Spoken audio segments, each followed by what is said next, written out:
এখন কি যে মায়া লাগতেছে আসলে। গাছ হচ্ছে শুধু আসলে তরকারির জন্য গাছ চাষ করা না, এটা হচ্ছে এক ধরনের মানসিক শান্তি। সকালে ঘুম থেকে ওঠার পরে এরকম গাছগুলো যদি দেখা যায়, বা হচ্ছে বিকালে অফিস থেকে আসার পরে যখন গাছগুলোকে দেখি খুবই শান্তি লাগে। আমার বারান্দার টবে হচ্ছে 3টা পুঁইশাক গাছ আছে, 3টা টব।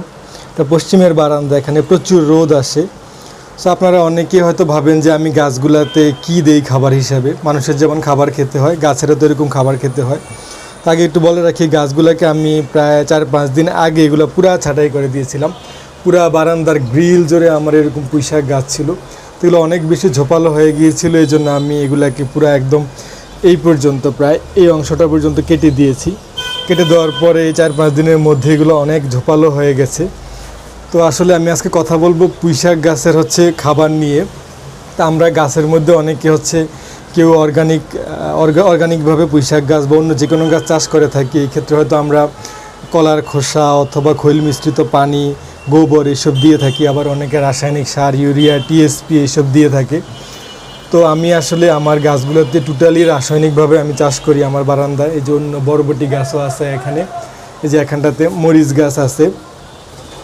তো আমি টোটালি হচ্ছে এখানে ঢেঁড়স গাছ আছে, আমি টোটালি হচ্ছে অর্গানিকভাবে চাষ করে থাকি। তো আমি গাছগুলোতে হচ্ছে ছাঁটাই করার পরে আমি গাছগুলোতে হচ্ছে সরিষার খৈল মিশ্রিত পানি দিয়েছি, যেগুলো এখনও দেখা যাচ্ছে। এই জন্য মাটিগুলো অনেক কালো হয়ে আছে, অনেক পুষ্টিতে ভরপুর হয়ে আছে। তো আজকে হচ্ছে অনেক দিন পরে বৃষ্টি হচ্ছে প্রচুর। সেই বৃষ্টি হচ্ছে পুঁইশাক গাছের সবচেয়ে বড় খাবার। দেখেন বৃষ্টির পানি পড়ে আছে পুঁইশাক গাছের মধ্যে, এই যে বৃষ্টির ফোঁটা ফোঁটা পানি দেখা যাচ্ছে। তো এই বৃষ্টির পানিগুলো আসলে পুঁইশাক গাছের টনিক হিসাবে কাজ করে।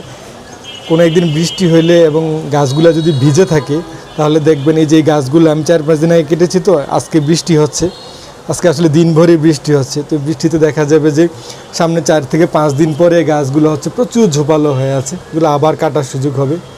সো বন্ধুরা, আপনারা যারা পুঁইশাক গাছ চাষ করতে চাচ্ছেন, এই যে দেখেন প্রচুর থোকার মতো ধরে আছে। এখানে হচ্ছে কাটলে এগুলো একবেলা রান্নার তরকারি হয়ে যাবে। তা আমি এই মুহূর্তে কাটবো না, গাছগুলোকে আমি আরও একটু বড় হইতে দিব। এই যে আজকে বৃষ্টি হয়েছে, সামনের হচ্ছে 4 থেকে 5 দিনের মধ্যে এগুলা প্রচুর পরিমাণে ঝোপালো হয়ে আসবে। সো আপনারা যারা হচ্ছে পুঁইশাক বা অন্য যে কোনো গাছ, বিশেষ করে পুঁইশাকের মতো লতানো গাছ যারা চাষ করেন, আপনারা চেষ্টা করবেন আপনাদের বারান্দায় যাতে গাছগুলা বৃষ্টির পানিতে ভিজে।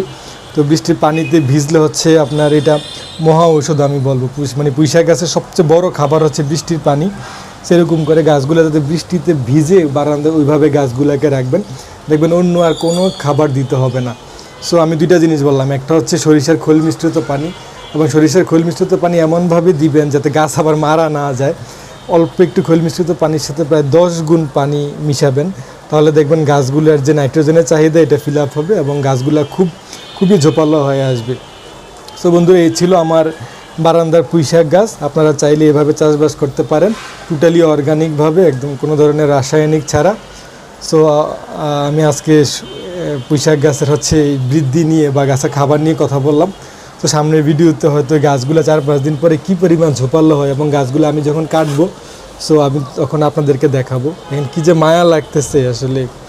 গাছ হচ্ছে শুধু আসলে তরকারির জন্য গাছ চাষ করা না, এটা হচ্ছে এক ধরনের মানসিক শান্তি।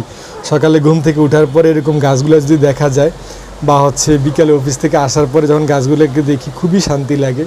যেমন বারান্দা থেকে দেখেন গাছগুলা 8তলায়, আমার পশ্চিমের বারান্দায় প্রচণ্ড রোদ আসে এবং বৃষ্টিতেও গাছগুলো খুব ভিজে। সো এখানে খুব দ্রুত বৃদ্ধি পায়। আপনারা চাইলে এভাবে আপনাদের গাছগুলা চাষাবাদ করতে পারেন, পুঁইশাক বা অন্য যে কোনো গাছ চাষাবাদ করতে পারেন।